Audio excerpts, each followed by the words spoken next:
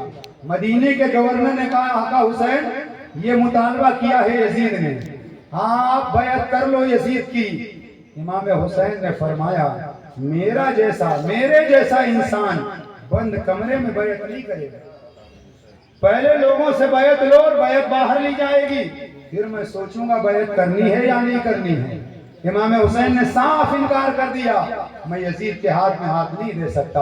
امام حسین جب نکلنے لگے کمرے سے تو مروان نے ولید بن عقبہ سے کہا موقع اچھا تھا, اگر یہاں حسین پر قابو نہیں پاؤ گے تو بعد میں نہیں پاؤ گے, جانے سے پہلے انہیں قتل کر دو. تو میرے امام نے, حالانکہ اس نے دبی آواز میں, دھیمی آواز میں کہا تھا حسین کو قتل کرو. حسین نے جیسے ہی سنا پلٹے تو آپ نے فرمایا تو مجھے قتل کرے گا. مروان بن حکم سے بنا تو مجھے قتل کرے گا یا یہ مجھے قتل کریں گے. ولید بن عقبہ کی جانب اشارہ کیا یہ مجھے قتل کریں گے. اب جب امام حسین کا یہ جلال دیکھا, جب یہ تیور دیکھا تو مروان بن حکم ڈھیلا پڑ گیا اور ولید بن عقبہ کہنے لگا امام عالی مقام کو میں صرف اس لیے قتل کروں کہ یزید کی بیعت نہیں کر رہے ہیں. میں دنیا کا مال و متاع, دنیا کی دولت کو ٹھوکر مار سکتا ہوں مگر حسین کے لہو میں اپنے ہاتھ رنگین نہیں کر سکتا. ولید بن عقبہ نے یہ کہا اور مروان چپ ہو گیا. امام حسین باہر آئے. باہر آنے کے بعد ساتھیوں کو لے کر گھر آئے. امام حسین سمجھ گئے انکار میں نے کر دیا ہے, اب یزید خاموش نہیں بیٹھے گا, میرے خلاف وہ بغاوت پر اتر جائے گا. امام حسین رضی اللہ تعالیٰ عنہ گھر کے اندر آئے, گھر والوں کو اکٹھا کیا, مشورہ کیا.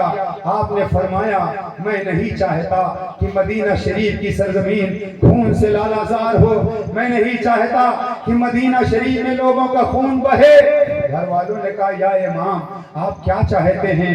امام حسین کہتے ہیں میں یہ چاہتا ہوں کہ مدینہ شریف چھوڑ دوں اور یہاں سے مکہ شریف ہجرت کر جاؤں, مدینہ شریف چلا جاؤں. سارے لوگوں نے امام حسین کی رائے کو پسند کیا. شام کا وقت ہے, ہمارے آقا تمہارے آقا حسین گھر والوں سے کہتے ہیں صبح فجر کی نماز کے بعد ہم مکہ شریف کی طرف کوچ کر جائیں گے, رات کا وقت ہے.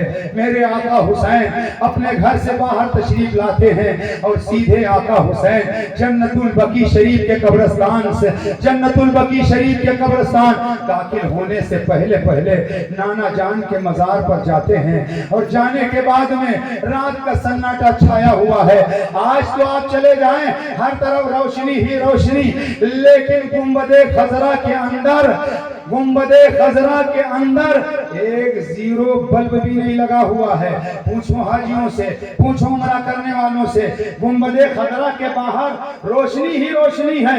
حاجی صاحب میں صحیح بول رہا ہوں نا؟ آپ بھی گئے ہوئے ہیں, وہاں اندر روشنی نظر نہیں آئے گی.